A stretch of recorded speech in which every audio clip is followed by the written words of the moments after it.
Assalamualaikum warahmatullahi wabarakatuh. Ila hadratin Mustafa Muhammadin sallallahu alaihi wasallam ala alihi wa ashabihi wa azwajihi wa dzurriyyati ahli baitil kiram.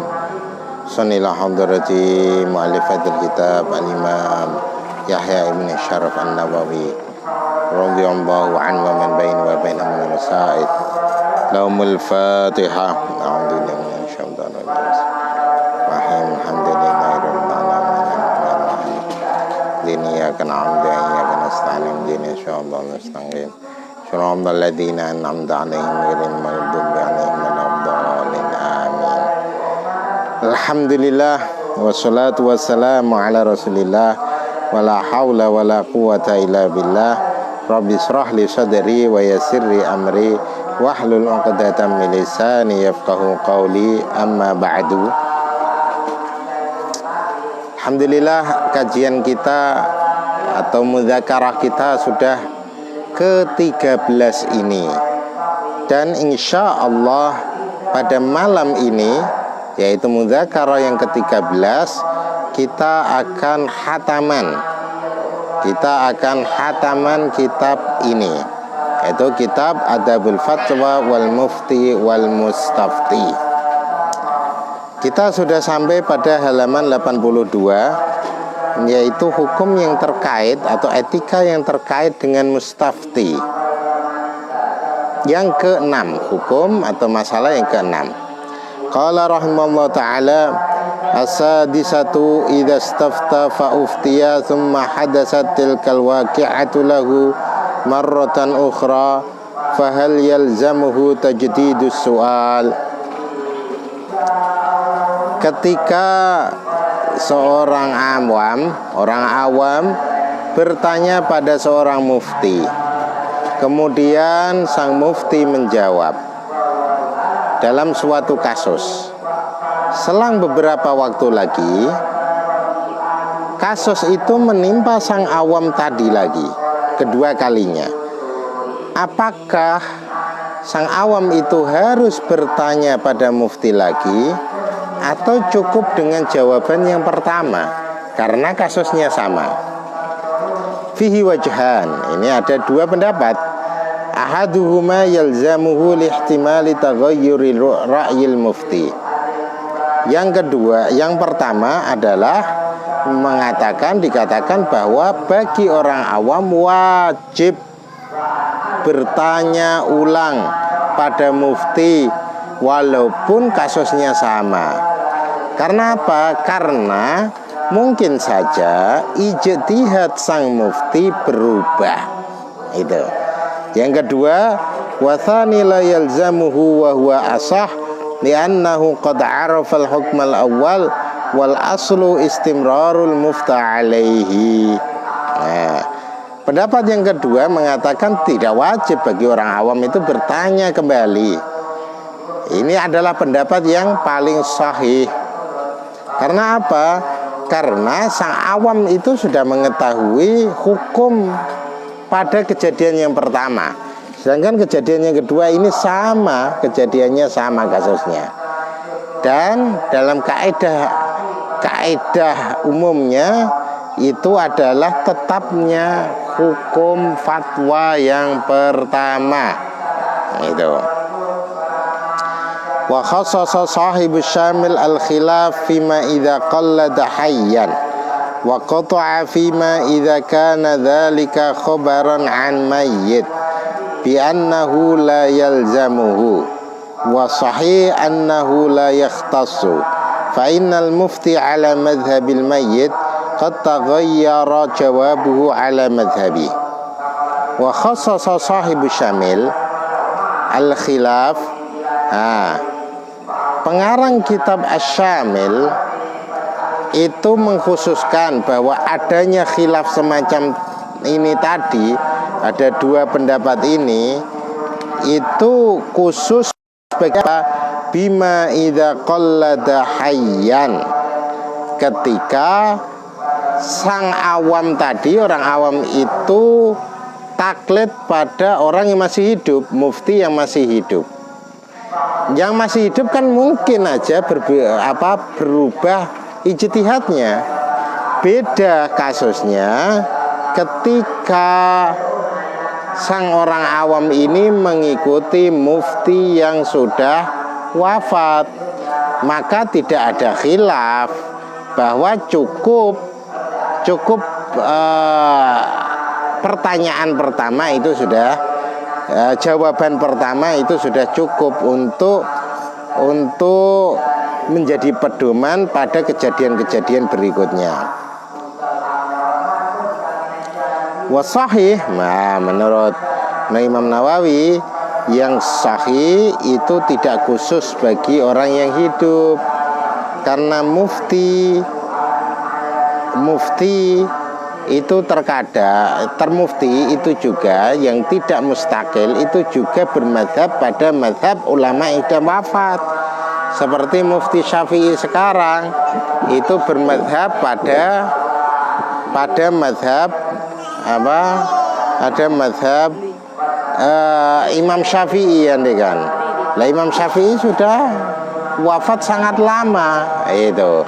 Imam Syafi'i sudah wafat sangat lama. Dan sang mufti walaupun yang bermadhab pada madhab Syafi'i itu terkadang juga berubah ijtihadnya itu. As-sabi'atu, hukum yang ketujuh, ayyastaftiya binafsih walahu ayyab'atha thiqatan ya'tamidu khabaraha liyastaftiyalah walahul i'timad ala khattil mufti idza akhbarahu man yathiqu biqaulihi annahu khattuh aw kana ya'rifu khattahu walam yatasyakkak fi kauni dzalikal jawab bi khattih.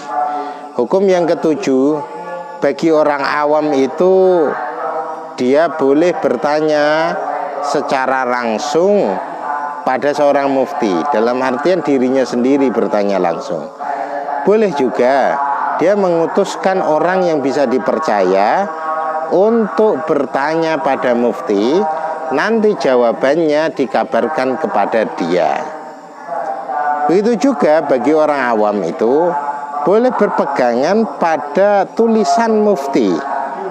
Ketika ada orang yang dipercaya mengabarinya, ini jawaban mufti, ini ditulis ini jawaban mufti atas pertanyaanmu, silahkan baca, kan gitu.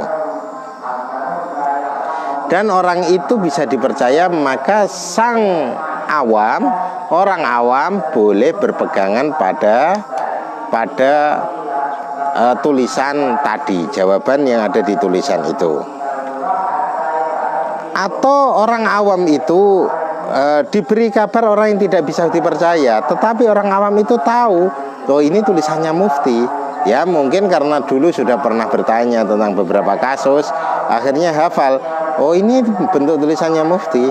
Nah, maka boleh berpegangan semacam itu. Ats-tsaminatu, hukum yang ke-8, yang bagi lil mustafti ayyata'addaba ma'al mufti. Sebaiknya seorang mustafti, yaitu orang awam, ketika bertanya pada mufti itu harus beretika, jaga sopan santun. Wayu bajjilahu fi khitabihi wa jawabihi wa nahwi dzalik. Dia harus sopan santun di dalam omongannya, dalam jawabannya itu. Wala yumi'u biyadihi fi wajhihi. Jangan sampai duding-duding, ya itu. Wala yaqul lahu ma tahfadhu fi kadza. Jangan katakan, orang awam ini jangan berkata pada sang mufti, ma tahfadhu fi kadza. Apa yang kamu hafal dalam kasus ini? Oh, tidak boleh. Au ma madhabu imamika aw syafi'i fi kadza.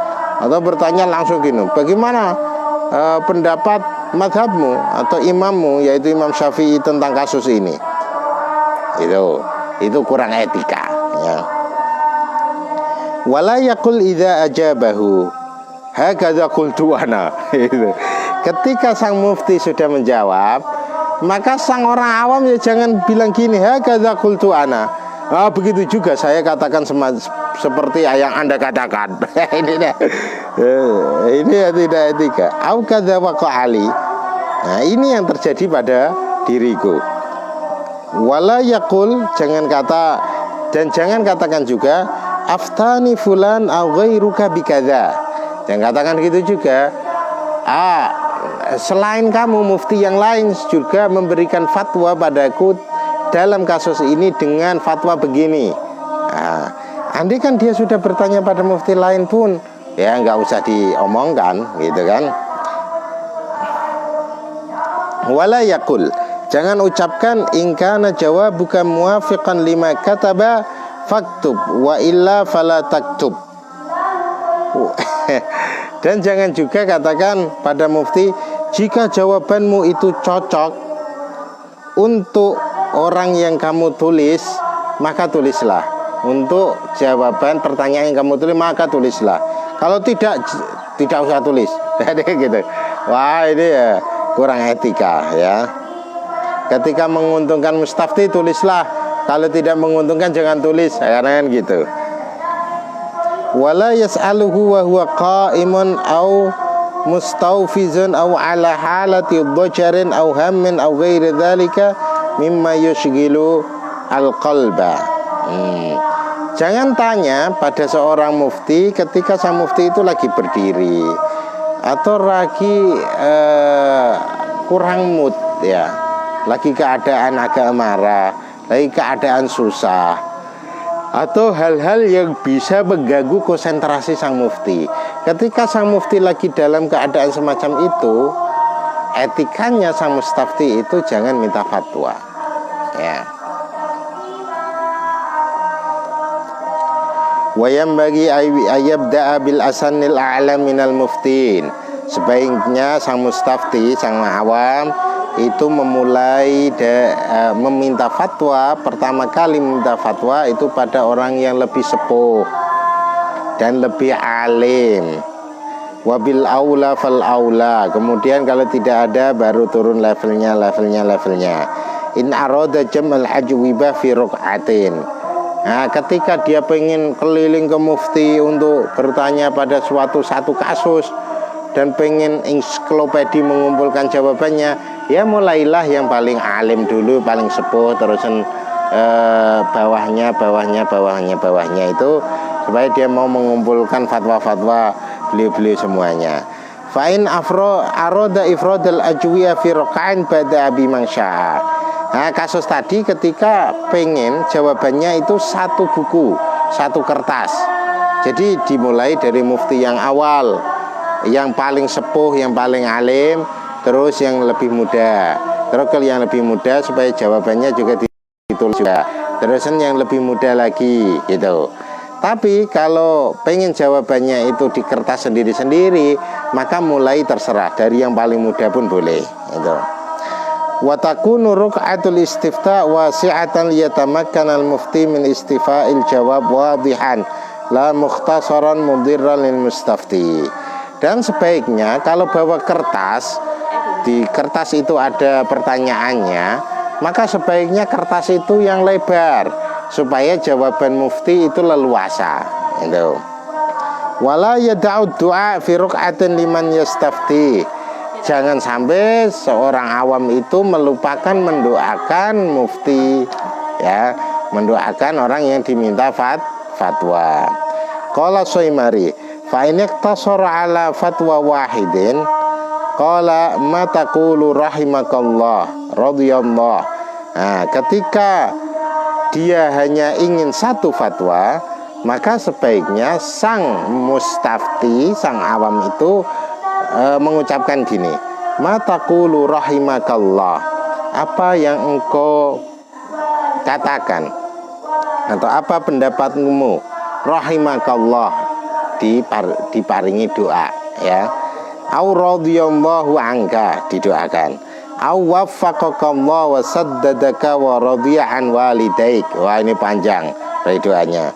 Wala yuhsin, maka ya kurang etis bila dia mengatakan rahimanallahu wa iyyaka. Itu semoga Allah merahmati kami dan kamu. Nah, itu kurang etis. Ya langsung aja rahimakallah. Itu. Wa in arada jawab jama'atin qala ma taquluna radhiyallahu ankum aw ma taqulul fuqaha saddadahumullahu. Nah, ketika pengen dapat jawaban dari banyak mufti, maka dia di dalam pertanyaannya itu ditulis ma taqulu, bagaimana pendapatmu, radhiyallahu ankum, ada doanya ini penting, atau ada doa saddadahumullahu. Itu ya jamak.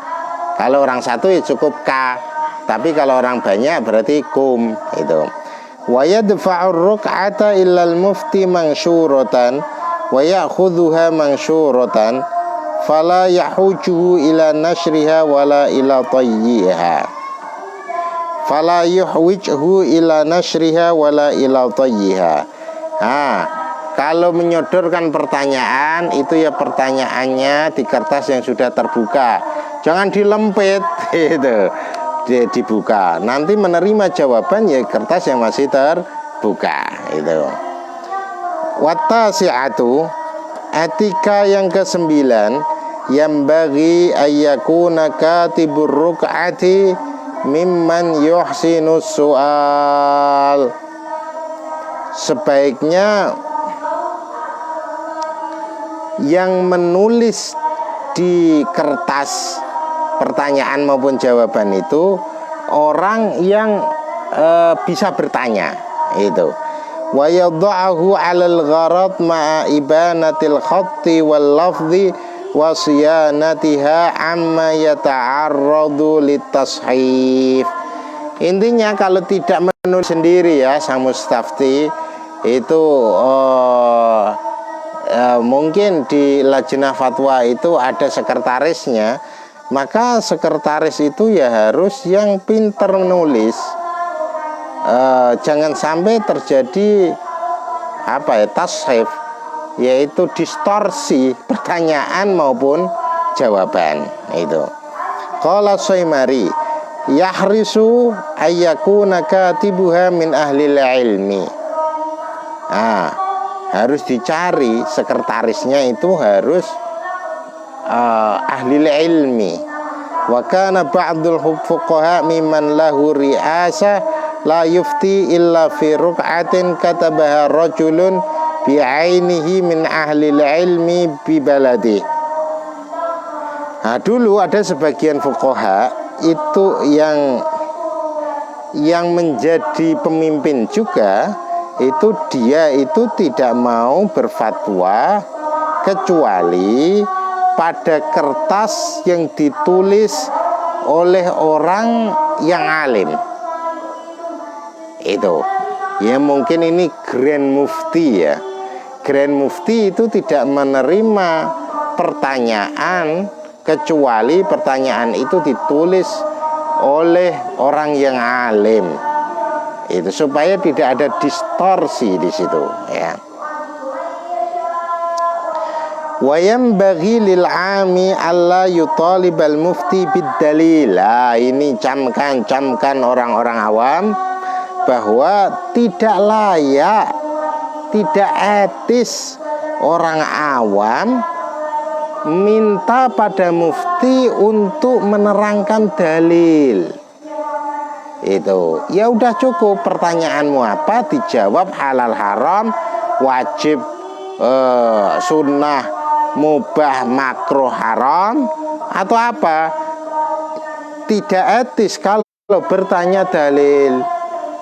Itu nah sekarang itu pertanyaan-pertanyaannya ditanyakan dalil. Itu nggak pernah mondok tanya dalil, bagaimana bisa memahami dalil? Itu kan lo bacanya aja masih terjemahan, bertanya tentang dalil. Kalau di pengajian-pengajian apa itu kan, itu banyak sekali pertanyaan tentang bagaimana, apa dalil ini, apa dalil ini, apa dalil ini.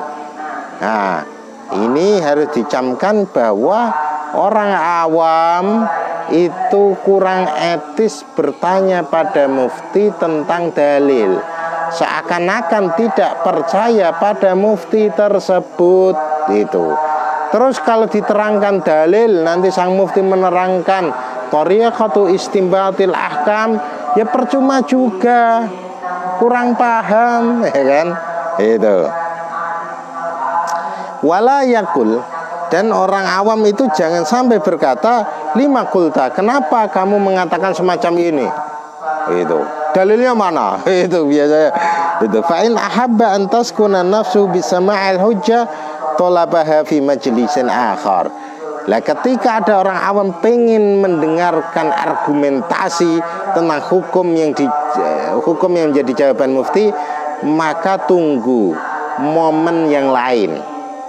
Ya, momen yang lain.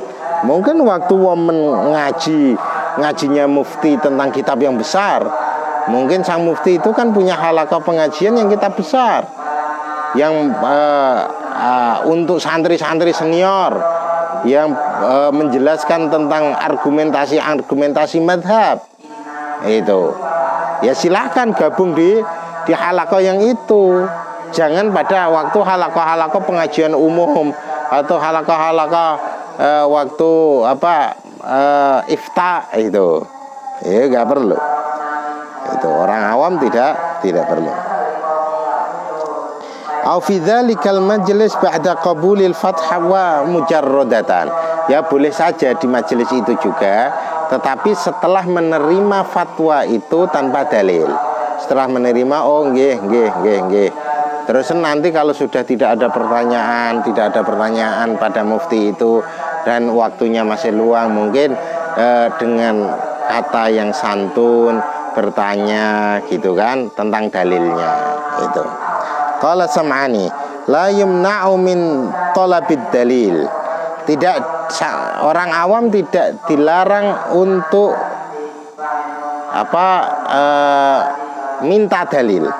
Wa annahu yalzamu yadhkura lahu dalil in kana maqtu'an bih. Lah, sang mufti itu wajib baginya menyebutkan dalil ketika diminta oleh sang awam itu, ketika dalil itu maqtu'an bihi, termasuk dalil qat'i itu. Kalau dalil qat'i kan mudah, sang awam itu mudah menerima. Oh dalilnya, oh sholat tak wajib, wa aqimis sholah, kan gitu, dan lain-lain yang dalil-dalil qat'i. Wala yalzamuhu illam yakun matu'an bihi liftiqarihi ila ijtihadin wa yaksuru fahmul ami anhu. Ya, adapun ketika dalilnya itu tidak qat'i, maka sang mufti walaupun diminta oleh orang awam itu untuk menjelaskan dalilnya tidak wajib menjawab. Karena apa? Kalau dalil yang dhanni itu berarti nanti menerangkan rangkaian-rangkaiannya. Contohnya dalil, oh dalil ini adalah hadis ini. Hadis ini andaikan diriwayatkan Tirmidzi. Nah, ini sahih atau tidak? Nanti gitu. Oh, hadis ini sahih.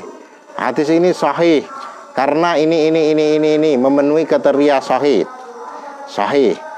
Dan hadis ini zahirnya bertentangan dengan hadis yang di Bukhari, andaikan. Tetapi kenapa mazhab kami memilih yang ini? Karena alasan ini. Wah, itu kan susah untuk orang awam itu menerima semacam itu kan. Dalam artian ya orang awam yang memosisikan dirinya awam. Kalau bertanya pada orang alim sudah dijawab ya udah. Malah tanya dalil, thariqatul istidlal, malah tambah puyeng lagi, gitu kan? Itu. Waswab al-awwal, menurut Imam Nawawi yang benar adalah pendapat yang pertama, yaitu apa? Orang awam itu tidak usah minta dalil. Ya, orang awam di hadapan mufti itu tidak usah bertanya tentang dalil. Wis cukup hukumnya apa, wis, tanpa harus repot-repot minta diterangkan dalilnya. Al-ashir, Yang ke-10, alhamdulillah ini etika yang terakhir ini. Idza lam yajid sahibul waqi'ati muftiyan wala ahadan yanqulu lahu hukma waqi'ati la fi baladi wala fi ghairi. Ini ada kasus terakhir ini, yaitu ketika orang awam yang mengalami sebuah kejadian, ya, yang harus diketahui hukumnya, tetapi sayangnya dia itu pengen bertanya tentang hukum kejadian tersebut, tetapi tidak ada mufti. Itu di situ dia tidak menemukan seorang mufti, dan tidak ada satu orang pun yang mau menanyakan permasalahan orang awam itu kepada mufti. Bisa jadi karena tidak ada mufti di daerahnya dan tidak ada mufti di daerah lain. Itu bagaimana? Kalau ada kasus main, ada kejadian, dan kita ingin mengetahui hukumnya, tetapi kita tidak menemukan mufti, baik di daerah kita sendiri maupun di daerah yang lain, tidak ada mufti. Terus bagaimana kalau ada kasus semacam ini? Qala Syekh Abu Amr ibnu Salah berkata, hadhihi mas'alatu fatratis syariah al-usuliyah. Oh, menarik ini. Ini masuk kategori masa fatrah syariah usuliyah. Kalau ada kasus semacam itu, maka hukumnya seperti hukum pada masa fatrah. Fatrah itu apa? Yaitu antara satu nabi dengan nabi lain, antara Nabi Isa dengan Nabi Muhammad SAW. Masa fatrah ini maka tidak ada hukum, karena hukum syariat itu hukum, ya, hukum taklifi khitabullah al-muta'alliq bi af'alil ibad, itu adalah syar'iyan, ya, itu bahwa itu adalah syar'i. Syar'i itu kalau ada syariat, tidak akli, ya, tidak rasional aja. Itu. Wa hukmuha hukma ma qabla wurudi syar'i. Hukumnya ini, yaitu mas'alatu fatrati syariah usuliyah, itu seperti hukumnya sebelum datangnya syariat. Ya. Was sahih fi kulli dzalik, yang benar di semua itu, al-qaul, semua itu apa maksudnya? Ketika dia tidak menemukan mufti baik di daerahnya maupun di luar daerah, atau kasus sebelum datangnya syariat, maka pendapat yang paling sahih terkait hal itu adalah al-qaul bintifa'it taklif anil abdi, yaitu pendapat yang mengatakan bagi hamba tidak ada taklif, tidak ada beban syariat bagi hambanya. Wa annahu la yathbutu fi haqqihi hukmun, tidak ada hukum bagi hambanya di masa tersebut. La ijabun, tidak wajib, wala tahrimun, juga tidak haram, wala ghairu dzalik, dan tidak yang selain halal dan haram dan wajib. Berarti tidak sunnah, tidak makruh.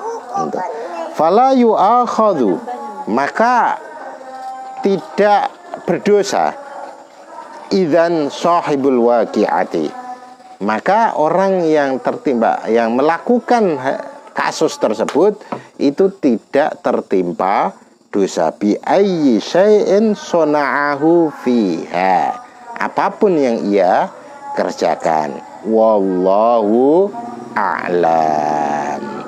Alhamdulillah, selama 13 pertemuan ini kita telah menyelesaikan kitab Adabul Fatwa wal Mufti wal Mustafti karya Abi Zakaria Yahya ibn Syaraf An-Nawawi Ad-Dimashqi, yang mana kajian ini adalah kajian dari program bulan Ramadan yang diadakan oleh Pusat Studi Fatwa Institut Pesantren. Ya, kurang lebihnya mohon maaf. Selama kajian ini tentunya